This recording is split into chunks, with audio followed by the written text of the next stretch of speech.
Ouais, je vais le dire. L'hyperactivité est d'après moi subjective. Ici, d'un certain point de vue, dans cette vidéo, je parais surexcité. Et vous savez pourquoi ? Eh bien, pour la première fois, je montais sur scène pour donner ma toute première conférence devant 150 personnes, minimum, facile. C'était stressant, j'avais besoin de me défouler, et ça ne fait pas de moi un hyperactif. Ça n'est d'ailleurs pas du tout ma nature. L'hyperactivité ou être hyperactif, c'est absolument et totalement subjectif. Dès que je suis à l'arrêt, je me dis mince, je pourrais bénéficier de ce temps pour faire autre chose, révolutionner le monde, technologiquement parlant, comme je ne sais pas, créer quelque chose, innover, et pourtant je suis là à ne pas faire grand chose, à être devant mon canapé, ou plutôt être sur mon canapé devant la télé, ouais voilà. Et c'est presque frustrant. Alors que non, pour le coup, effectivement, je fais beaucoup de choses. Et pour quelqu'un qui est très calme, qui va me regarder de l'extérieur, il va se dire waouh, effectivement, il peut animer des conversations, fait beaucoup de vidéos, des conférences. Bah, je peux paraître comme relativement très actif. C'est pourquoi il faut faire attention à ça. Déjà, soi-même, se dire où est-ce que je me positionne. En fin de compte, dès qu'on se pose la question, on est déjà un peu foutu, puisqu'on va se dire bah, je me compare aux autres, les autres font ci, ça, ça, ça. Ils sont surbookés, moi je ne le suis plus. Alors. Comment dois-je me sentir vis-à-vis de ça ? C'est pas facile à faire cette vidéo. Là encore aujourd'hui, je cherche quoi faire. J'ai pas trouvé mes grands objectifs de vie, j'ai réalisé beaucoup de choses, j'ai énormément avancé et je me retrouve maintenant face à un mur, des fois à me dire mais où est-ce que je vais ? J'ai réussi à faire cette conférence TEDx, j'en suis rendu à énormément me développer, à me gagner en confiance, à ralentir petit à petit et ça fait peur. J'ai été pendant des années tellement actif, tellement surexcité dans tout, c'en était fatigant, bien entendu. Pour mon corps, c'était quelque chose de très dur à porter. Je le ressentais, dès que je prenais une bonne nuit ou 2-3 nuits de sommeil, bah, ça retombait et ça me fait des chocs assez impressionnants. Et pour autant, ouais, c'est compliqué de se dire, là, c'est bien de s'arrêter. Là, c'est bien de ralentir et pourtant, ça fait du bien. Mon prochain grand objectif, là, ce que j'essaye de travailler actuellement, c'est de ralentir et d'arrêter de se justifier.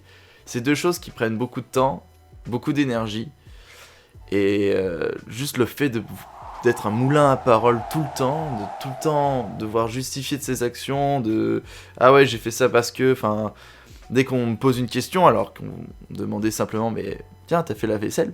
Alors que oui, c'était peut-être quelque chose même de gentil, dire « Ah, merci d'avoir fait la vaisselle. » Je peux sentir le besoin de justifier ici, à dire « Ah ouais, j'avais besoin que ça soit propre, blablabla, blablabla. » Je peux vous tenir la jambe 1 heure pour vous dire que pourquoi j'ai fait la vaisselle. Et ça marche sur tellement de choses, et plus c'est quelque chose d'important, plus c'est quelque chose sur lequel je suis moins en confiance, plus je vais débattre là-dessus inutilement, et ça n'aura aucun sens. Aucun. Quand j'ai vu ce TEDx là, je l'ai revu finalement et je m'apercevais pas à quel point je parlais vite. Pour beaucoup, c'est le bon rythme, c'est dire bah oui, c'est dynamique, c'est normal, mais finalement, si on regarde, c'était très très rapide. On peut prendre plus de temps, prenons-le. C'est, je pense, à la fois déjà reposant pour moi forcément, puisque bah je vais utiliser moins d'énergie, mais je suis sûr que ça peut être plus reposant pour tout notre entourage en fait. Pour tous ceux qui sont hyperactifs, pour tous ceux qui sont surexcités, avoir quelqu'un qui les tire encore plus à être dans cette surexcitation, ouais, ça les dynamise et ils sont refaits sur le moment, ils ont cette adrénaline qui les pompe et ils vous en remercient. Alors que quand ils ont quelqu'un qui parle à 2 à l'heure, ils ont qu'une seule envie, c'est de le prendre, de le secouer. C'est toi, arrêtez!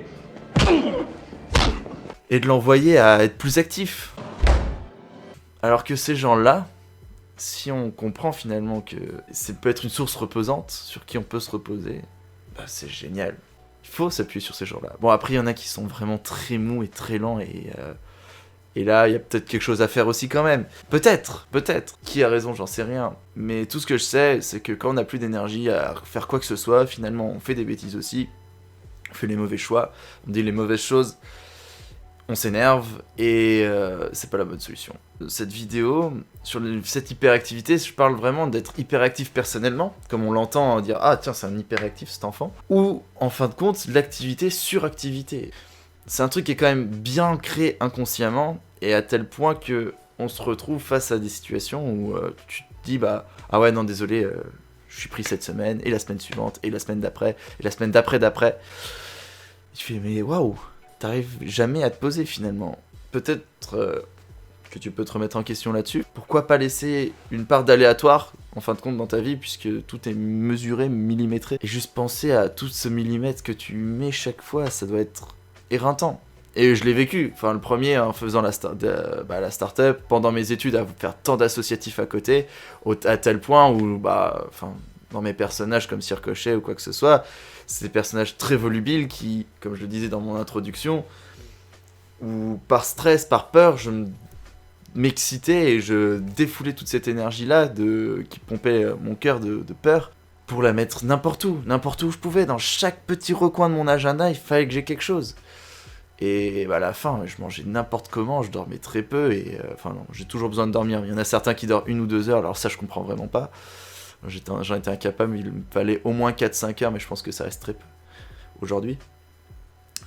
Et toujours trouver cette activité, c'est éreintant. Faut s'arrêter. Il faut s'arrêter. Alors c'est ma vidéo aujourd'hui pour vous présenter cet objectif-là, sur plusieurs vidéos, de se dire comment on peut réussir ensemble à se calmer, à se poser les bonnes questions, à se dire est-ce que j'ai vraiment besoin de faire ça ? Est-ce que je suis pas tout simplement obsédé ou addict à ce que me procure cette excitation de toujours faire et d'être il faut que je fasse du sport parce que comme ça équilibre avec le travail, pour équilibrer avec le travail il faut aussi que j'ai une activité sociale, arrêtons de calculer ça quoi. J'en vois encore tellement dans mon entourage et moi le premier, je veux dire, je pense qu'on est encore beaucoup à se dire ouais là je fais rien et c'est mauvais, alors peut-être que ça l'est, je sais pas, je me pose 10 000 questions en fait à ce sujet, et peut-être cette vidéo n'est absolument pas pertinente, mais elle est introductive à cette année qui va mener jusqu'au TEDx 2020 que j'aimerais faire en anglais ce coup-ci, pareil, c'est sortir de sa zone de confiance, mais dans une autre sens, dans le sens se tester autrement, tester tout ce que je sais pas faire, faire une conférence en anglais, mettre des grandes pauses, genre limite même boire de l'eau, tu vois, sur cette conférence, genre, s'arrêter faire.